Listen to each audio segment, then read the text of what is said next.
And first of all, I want to thank you for doing this today.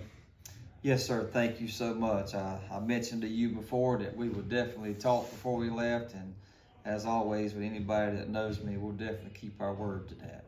Now, you're leaving. You're headed down the coast to Buford. Yes, sir. We are. We're going down to Buford, South Carolina. We're going to take on the role of being the athletic director and be able to really try to make a huge impact there in that school and also in that community. Now, is it Buford High School? Yes, sir. Buford High School. What's their student population compared to Georgetown? I think maybe very similar. Maybe a handful, a few more students. Everything's pretty much similar in demographics and everything else with the other makeup of the school.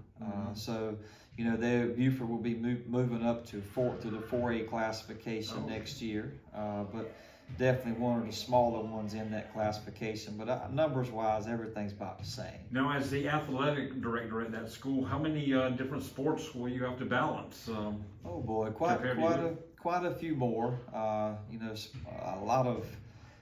a lot of things that we all offer here in this county also, just a little more participation there, you know, with swimming, with boys and girls tennis, competitive cheer, many different programs that, like I said, are in existence here in our district at Georgetown, but just a little bit more participation. Well, now, when you arrived back here in 2023, in February of last year, you had been gone for how many years? Seven years. 7 years. And you were at, remind me. We were at Woodruff. Woodruff, yes, okay. Sir. And what made you decide you wanted to come back to Georgetown? Well, Georgetown's always been a desire and a dream of mine to be able to come back to what I always considered to be home. It was something that I've had a huge heart and passion for. I never left Georgetown. When we left in 2015, it was something that I compared everything to. Everything was compared to the people of Georgetown, to the kids, to the athletes, to everything that was going on at the time at our current tenure. And I think that it really impacted me tremendously because of how much I compared it to everybody, how much I compared everyone to this great town. So at the time also, we had some things going on within our family with my dad, and we thought that it was very important to try to get back closer to home, to be able to be closer to family that was all around us. And I think more importantly was the people of Georgetown have just always been so important to us. And I mean that sincerely. My heart has always, I felt like, been a part of the family of the Georgetown community. And I just always searched and yearned for that. And it was a big part of coming back here and trying our best to be able to have the same impact and make the same difference and do the same things that we did in our first tenure. Yeah, when you were here, we had a lot of winning seasons. Let me ask you this. Now, when you got here in February of 2023, it was your goal to retire from here.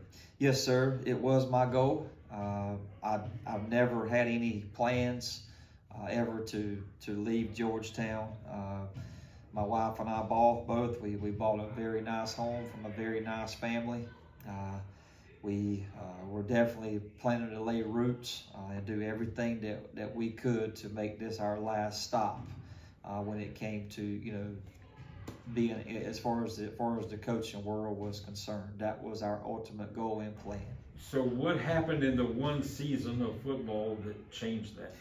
Well, I think that there are some things that you can say publicly, and there's some things that you can't say publicly, out of respect for everyone and out of respect for this great community and our leadership. Those are some things that I would like to not disclose, but I would say that it was never our intentions to leave Georgetown. Okay, let me ask this. When you got here in February of 2023, you had a plan Yes, sir. to turn things around. Georgetown had only won a game or two in several years Yes, sir. since you left. You had a plan that you thought would work to change that. Did that plan come to pass? Were you able to put that plan into place? No, sir. We were not able to fully put the plan in place. We did a lot of things over the course of the tenure or the 1 year we were here. There was a lot of people involved in helping us.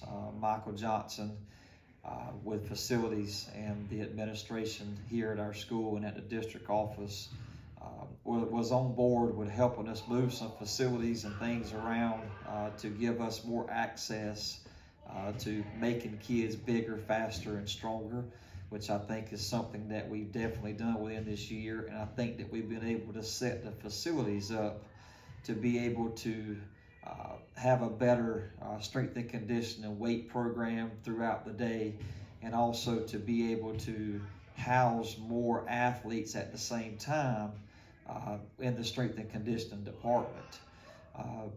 One of our biggest plans that we had is we felt like that if you go back and do the research of Georgetown, which is something that I promise I know better than anybody else, is, you go back to the year of 2015, we were able to be successful and made a deep run into the playoffs and won a lot of ball games and had a lot of very, very committed kids that are going off now and being great fathers and husbands.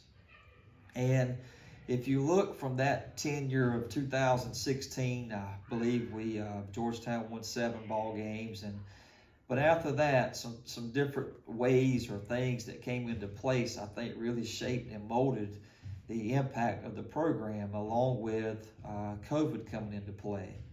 And if you go back and you do the research of cutting out the middle school program, I think you'll find that from that point on, the football program at Georgetown High School has deteriorated and declined. I think that if it was ever going to get back to the days of glory and prominence that we all remember against Midland Valley High School in 2015, there had to be a better feeder system. And I know that we worked very, very hard. We spent a lot of time and a lot of processing with many people around us to put a feeder system in place. Now, just real quick, for those not familiar, when you say feeder system, what does that mean? A feeder system has to do with building your program up from the bottom and working to the top. A lot of times in this day and time, with the way things have seemed to be reversed in this society, everybody wants to work from the top and go to the bottom. It's totally opposite with anything that you are going to do successfully. It's no different than building a home. You don't start from the roof and go down to the foundation. You work from the foundation and you work up.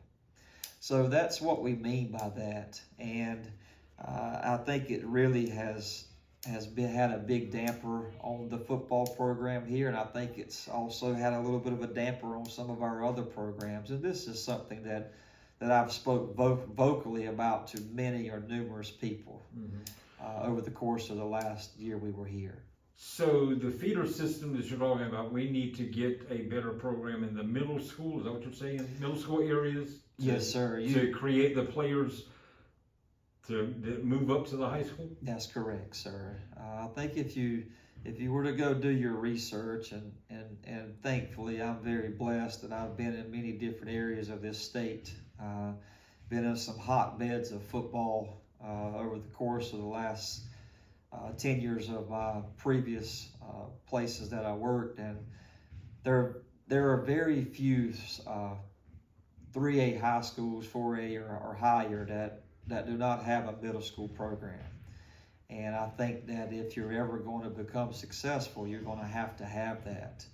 And I do know that the current staff has been able to work very hard and piggyback off of some things that were already in place, and be able to hopefully get the middle school program, at least started and going. So how big of a factor was the fact that you were not able to put your plan into place to turn things around? How big of a factor was that in you deciding, maybe Buford will be where I need to go? Well, I would not answer that out of respect for everyone, because I have so much respect for so many people. The way I would present that is Buford is a really good place, and it's somewhere that Jennifer and I really have yearned to be, and it's just it's an awesome place, and we're so fortunate and thankful to be a part of their community. So we do have an interim coach in place, and I guess at some point he may be named the full-time coach. Happens to be your brother. How did that happen? Well, he deserves it. He deserves the opportunity. He's worked very hard over the last few years of his life. I know that he definitely has the intangibles. He definitely has the work ethic, and he has the desire to be successful. I firmly believe that he'll be a really good fit for this community. His values are very similar to mine because we grew up in the same home, and he'll be able to relate to a lot of people. Do you think he will be successful in putting some of the plans in place that you had? Do you think he'll be successful at getting it done? I think that'll be up to whatever he decides to do. I try to stay out of all those things. I'm not very involved with them anymore. I think that with any coach that wants to be successful, I think they all know that they've got to have a feeder system in order to do it. And I know that, like I said, they have been able to, work on the third option or fourth option that we had in place with what we were working on before we made the decision to go to Buford, which is to work in with that Clarendon County middle school program. So I would think that, as with any head coach, you got to have a feeder system in place to be successful.